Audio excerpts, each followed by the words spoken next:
મેં આપ્યું દીવું ને વેલેન્ટાઇન ડેના દિવસે સરપ્રાઈઝ. જય માતાજી મહાદેવ મિત્ર, વેલકમ ટુ મિસ્ટર અને મિસિસ વાલા મિની વ્લોગ. આજે સૌથી પહેલાં મેં મંદિર સાફ કર્યું. આજે 11 એટલે સૌથી પહેલાં કાનાને દૂધથી નવડાવ્યા, પાણીથી નવડાવ્યા, પછી એમને દૂધ લૂછી નાખી, પછી પાવડર લગાડીને એમને નવા કપડાં પહેરાવી દીધા. પછી કાનાનો શણગાર કરી નાખ્યો. પછી ચાંદલા ચોખા કરીને કાનોડાને વધાવી લીધા. પછી હું મંદિર માટે નીકળી ગઈ. મહાદેવના મંદિરે જઈને એટલી શાંતિ મળે કે એમ થાય કે અહીંયા જ બેસી જોઈએ. ત્યાંથી હું દુકાને ગઈ હતી કારણ કે ગેરસ રહી હતી એટલે પલાળી ચડાવીને વેપાર લેવા ગઈ. આજ કેટલા બધા કપડાં હતા પણ આપણે એમાં શું કરીએ એટલે પછી હટાડી બધા કપડાં ધોવાનું મેં ચાલુ કરી દીધું હતું. કપડાં ધોવાઈ ગયા પછી રસોઈ કરવાની હતી એટલે પછી મેં હટાડી બધી રસોઈ કરી નાખી હતી. અમારી ઘડિયાળ બંધ પડી ગઈ હતી. પછી એમાં મેં સેલ નાખવાનો હતો. હું ઘડિયાળમાં સેલ નાખતી હતી.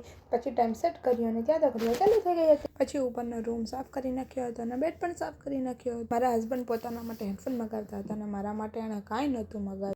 પછી એમનું પાર્સલ આવી ગયું હતું.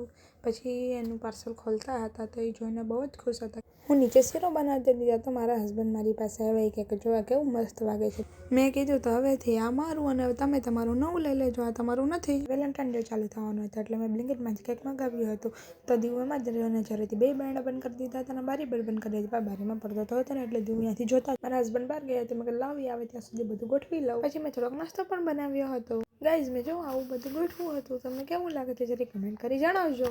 ગાઈઝ ફાઇનલી મારા હસબન્ડ આવી ગયા હતા તો મેં એમને રોજ આપ્યું દઈ પણ મારા માટે સરપ્રાઈઝ લઈને આવ્યા હતા. એમને મને ચોકલેટ આપીને મેં એમને રોજ આપી. મેં કેટલા પ્રેમથી એમને રોજ આપ્યો તો એમને સાઈડમાં રોજ રાખી દીધો હતો. પછી કંઈક લાવા મારો રોજ મેં કીધું તમે ડેકોરેશન કેવું લાગ્યું કે મને તો બહુ ગમ્યું. પછી અમે બે કેન્ડલને ફૂંક મારી હતી. મેં કીધું હેપી બર્થડે તો કંઈક એને હેપી બર્થડેનો કંઈ હેપી વેલેન્ટાઇન ડે કહેવાય. ગાઈઝ ફરી મળીએ નેક્સ્ટ મિની વ્લોગમાં. ત્યાં સુધી જય માતાજી મહાદેવ.